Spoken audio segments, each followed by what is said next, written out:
অতঃপর আল্লাহর আদেশে ফেরেশতারা সবাই সেজদা করল, একমাত্র ইবলিস ছাড়া। সে সেজদাকারীদের দলভুক্ত হতে অস্বীকার করল। আল্লাহ তাআলা বললেন, তোমার কি হলো? তুমি যে সেজদাকারীদের দলে শামিল হলে না? সে বলল, হে আল্লাহ, আমি কখনো এমন মানুষের জন্য সেজদা করতে পারি না যাকে তুমি ছাঁচে ঢালা শুকনো ঠনঠনে মাটি থেকে বানিয়েছ। আল্লাহ তাআলা বললেন, তাই যদি বলো তাহলে তুমি এক্ষুনি এখান থেকে বেরিয়ে যাও, কেননা আজ থেকে তুমি অভিশপ্ত। হিসাব নিকাশের দিন পর্যন্ত তোমার উপর অভিশাপ। সে বলল, হে মালিক, তাহলে তুমিও আমাকে সেদিন পর্যন্ত অবকাশ দাও যেদিন সবাইকে পুনরায় জীবিত করা হবে।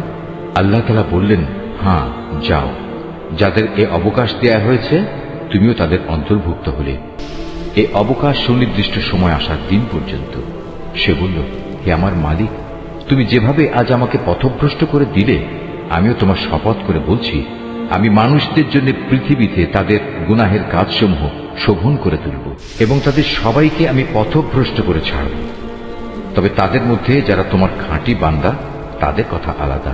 আল্লাহ তাআলা বললেন, পরীক্ষা নিরীক্ষার মাধ্যমে এটাই আমার কাছ পর্যন্ত পৌঁছানোর সহজ সরল পথ। হ্যাঁ, এই গোমরা মানুষদের মধ্যে যারা তোমার অনুসরণ করবে, তারা ছাড়া আমার যারা খাঁটি বান্দা, তাদের উপর তোমার কোনো আধিপত্য চলবে না। আর অবশ্যই জাহান্নাম হচ্ছে তাদের সবার প্রতিশ্রুত আশ্রয়। তাতে থাকবে 7টি বিশালকায় দরজা। আবার এগুলোর প্রতিটি দরজা দিয়ে প্রবেশ করার জন্য থাকবে শয়তানের অনুসারীদের একটা নির্দিষ্ট অংশ। সূরা আল আরাফ। অতএব আমি ফেরেশতাদের বলেছি, সম্মানের নিদর্শন হিসেবে তোমরা আদমকে সাজদা করো। তখন আমার আদেশে সবাই আদমকে সাজদা করল, একমাত্র ইবলিস ছাড়া। সে কিছুতেই সাজদাকারীদের মধ্যে শামিল হল না। আল্লাহ তাআলা বললেন, হে ইবলিস, আমি যখন নিজেই তোমাকে সাজদা করার আদেশ দিলাম, তখন কোন জিনিস তোমাকে সাজদা করা থেকে বিরত রাখলো? ইবলিস বলল, আমি কেন তাকে সাজদা করব? আমি তো তার চেয়ে উত্তম, কারণ তুমি আমাকে বানিয়েছ আগুন থেকে আর তাকে বানিয়েছ মাটি থেকে। আল্লাহ তাআলা বললেন, তুমি এক্ষুনি এখান থেকে নেমে যাও। এখানে বসে অহংকার করবে, এটা তোমার পক্ষে কখনো সাজে না। যাও, এখান থেকে বেরিয়ে যাও, কেননা তুমি অপমানিতদেরই একজন। সে বলল, হে আল্লাহ, তুমি আমাকে সেদিন পর্যন্ত শয়তানি করার অবকাশ দাও, যেদিন এই আদম সন্তানদের পুনরায় কবর থেকে ওঠানো হবে। আল্লাহ তাআলা বললেন, হ্যাঁ, যাও। যাদের অবকাশ দেয়া হয়েছে তুমিও তাদের একজন। সে বলল, যেহেতু তুমি এই আদমের জন্যই আমাকে পথভ্রষ্ট করলে, তাই আমিও এদের গুমরাহ করার জন্য অবশ্যই তোমার প্রদর্শিত প্রতিটি সরল পথের বাঁকে বাঁকে ওত পেতে বসে থাকব। অতঃপর তাদের পথভ্রষ্ট করার জন্য আমি তাদের কাছে অবশ্যই আসব তাদের সামনের দিক থেকে, তাদের পেছন দিক থেকে, তাদের ডান দিক থেকে, তাদের বাঁ দিক থেকে। ফলে তুমি এদের অধিকাংশ লোককেই তোমার নিয়ামতের প্রতি কৃতজ্ঞতা আদায়কারী হিসেবে দেখতে পাবে না। আল্লাহ তাআলা বললেন, বের হয়ে যাও তুমি এখান থেকে অপমানিত ও বিতাড়িত অবস্থায়। আদম সন্তানের যারাই তোমার অনুসরণ করবে তাদের এবং তোমাদের সবাইকে দিয়ে নিশ্চয়ই আমি জাহান্নাম পূর্ণ করে দেব। সূরা বাকারা। আল্লাহ তাআলা যখন ফেরেশতাদের বললেন, তোমরা সম্মানের প্রতীক হিসেবে আদমের জন্য সাজদা করো, অতঃপর তারা আল্লাহর আদেশে আদমের সামনে সাজদা অবনত হল, শুধু ইবলিস ছাড়া।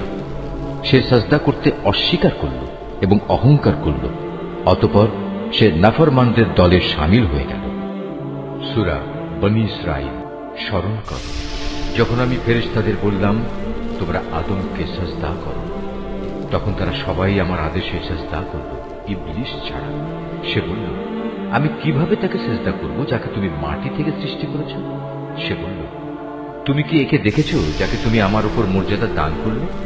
যদি তুমি আমাকে কিয়ামত পর্যন্ত অবকাশ দাও, তাহলে আমি অবশ্যই তার গোটা বংশধরদের নিজের আয়ত্তে নিয়ে আসব, তবে একটি ক্ষুদ্র দল ছাড়া যারা বেঁচে থাকতে পারবে। আল্লাহ তাআলা বললেন, যাও, দূর হয়ে যাও এখান থেকে। তাদের মধ্যে যারা তোমার আনুগত্য করবে, তোমাদের সবার শাস্তি হচ্ছে জাহান্নাম, আর জাহান্নামের শাস্তিও পুরোপুরি দেয়া হবে। এদের মধ্যে যাকেই পারো তুমি তোমার আওয়াজ দিয়ে গোমরা করে দাও। তোমার যাবতীয় অশ্বারোহী ও পদাতিক বাহিনী নিয়ে তাদের উপর গিয়ে চড়াও হও। ধন সম্পদ ও সন্তান সন্ততিতে তুমি তাদের সাথী হয়ে যাও এবং যত পারো তাদের মিথ্যা প্রতিশ্রুতি দিতে থাকো। আর শয়তান তাদের যে প্রতিশ্রুতি দেয় তা প্রতারণা ছাড়া আর কিছুই নয়। নিঃসন্দেহে যারা আমার খাস বান্দা তাদের উপর তোমার কোনো ক্ষমতা চলবে না। হে নবী, তোমার মালিক অবশ্যই তাদের কর্মবিধায়ক হিসেবে যথেষ্ট। সূরা আল কাহাফ। স্মরণ করো যখন আমি ফেরেশতাদের বলেছিলাম তোমরা সবাই আদমকে সাজদা করো, তখন তারা সবাই সাজদা করল, কিন্তু ইবলিস সাজদা করল না। সে ছিল আসলে জিনদেরই একজন। সে তার মালিকের আদেশের নাফরমানি করল। যে এত বড় নাফরমানি করল, তোমরা কি তাকে এবং তার বংশধরদের আমার বদলে তোমাদের অভিভাবক হিসেবে গ্রহণ করে চলেছ?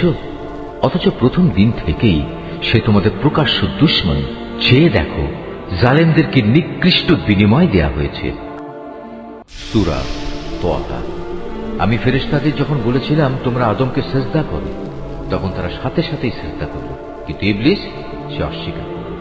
আমি আদমকে বললাম, এ শয়তান হচ্ছে তোমার ও তোমার জীবন সাথীর দুশমন। সুতরাং দেখো, এমন যেন না হয় যে সে তোমাদের উভয়কেই জান্নাত থেকে বের করে দেবে এবং এর ফলে তুমি দারুণ দুঃখ কষ্টে পড়ে যাবে। অথচ এখানে তুমি কখনো ক্ষুধার্ত হও না, কখনো পোশাকবিহীন হও না। তুমি কখনো এখানে পিপাসার্ত হও না, কখনো রোদেও কষ্ট পাও না। কিন্তু এত সাবধান করা সত্ত্বেও অতঃপর শয়তান তাকে কুমন্ত্রণা দিল। সে তাকে বলল, হে আদম, আমি কি তোমাকে অনন্ত জীবনদায়িনী একটি গাছের কথা বলবো, যার ফল খেলে তুমি এখানে চিরজীবন থাকতে পারবে, এবং বলবো এমন রাজত্বের কথা যার কখনো পতন হবে না? অতঃপর তারা উভয় ওই নিষিদ্ধ গাছের ফল খেল। সাথে সাথেই তাদের শরীরের লজ্জাস্থানসমূহ তাদের সামনে প্রকাশ হয়ে পড়ল এবং তারা লজ্জায় তাড়াতাড়ি করে জান্নাতের বিভিন্ন গাছের পাতা দ্বারা নিজেদের লজ্জাস্থান ঢাকতে শুরু করল। এভাবেই আদম তার মালিকের নাফরমানি করল এবং এ কারণে সে সাময়িকভাবে পথভ্রষ্ট হয়ে গেল। কিন্তু তার ক্ষমা প্রার্থনার পর তার মালিক তাকে তার বংশধরদের পথ প্রদর্শনের জন্য বাছাই করে নিলেন, তার উপর ক্ষমা পরামর্শ করলেন এবং তাকে সঠিক পথ নির্দেশ দিলেন। তিনি বললেন, শয়তান ও তোমরা এখন উভয় দলই এখান থেকে নেমে পড়ো। মনে রাখবে, তোমরা কিন্তু একজন আর একজনের জঘন্য দুশমন। অতঃপর তোমাদের জীবন পরিচালনার জন্য যদি আমার কোনো হেদায়েত পথ নির্দেশ আসে, অতঃপর যে আমার হেদায়েত অনুসরণ করবে সে না কখনো দুনিয়ায় বিপদগামী হবে, না আখিরাতে সে কোনো কষ্ট পাবে। সূরা সাদ। স্মরণ করো যখন তোমার মালিক ফেরেশতাদের বলেছিলেন, আমি মাটি থেকে মানুষ বানাতে যাচ্ছি। যখন আমি তাকে বানিয়ে সম্পূর্ণ সুঠাম করে নেব এবং ওতে আমার কাছ থেকে জীবনের সঞ্চার করব, তখন তোমরা তার প্রতি সিজদা অবনত হবে। অতঃপর ফেরেশতারা সবাই তাকে সিজদা করল, একমাত্র ইবলিস ছাড়া। সে অহংকার করল এবং সে কাফেরদের অন্তর্ভুক্ত হয়ে গেল। আল্লাহ তাআলা বললেন, হে ইবলিস, তোমাকে কোন জিনিসটি তাকে সাজদা করা থেকে বিরত রাখলো, যাকে আমি স্বয়ং নিজের হাত দিয়ে বানিয়েছি? তুমি কি এমনই ঔদ্ধত্য প্রকাশ করলে, না তুমি কোনো উচ্চ মর্যাদা সম্পন্ন কেউ?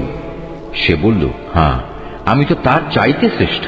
তুমি আমাকে আগুন থেকে বানিয়েছ আর তাকে বানিয়েছ মাটি থেকে। তখন আল্লাহ তাআলা বললেন, তুমি এখান থেকে এখনই বেরিয়ে যাও, কেননা তুমি হচ্ছ অভিশপ্ত। তোমার উপর আমার অভিশাপ থাকবে বিচারের দিন পর্যন্ত। সে বলল, হ্যাঁ, আমি বেরিয়ে যাচ্ছি, তবে হে আমার মালিক, তুমি আমাকে সেদিন পর্যন্ত অবকাশ দাও যেদিন সব মানুষদের দ্বিতীয়বার জীবিত করে তোলা হবে। আল্লাহ তাআলা বললেন, হ্যাঁ, যাও, যাদের অবকাশ দেয়া হয়েছে তুমিও তাদের অন্তর্ভুক্ত। অবধারিত সময়টি আসার সেই নির্দিষ্ট দিন পর্যন্ত তুমি থাকবে। সে বলল, হ্যাঁ, তোমার ক্ষমতার কসম করে আমি বলছি, আমি তাদের সবাইকে বিপথগামী করে ছাড়ব, তবে তাদের মধ্যে যারা তোমার একনিষ্ঠ বান্দা তাদের ছাড়া। আল্লাহ তাআলা বললেন, এ হচ্ছে চূড়ান্ত সত্য, আর আমি এ সত্য কথাটাই বলছি। তোমার ও তোমার অনুসারীদের সবাইকে দিয়ে আমি জাহান্নাম পূর্ণ করবই।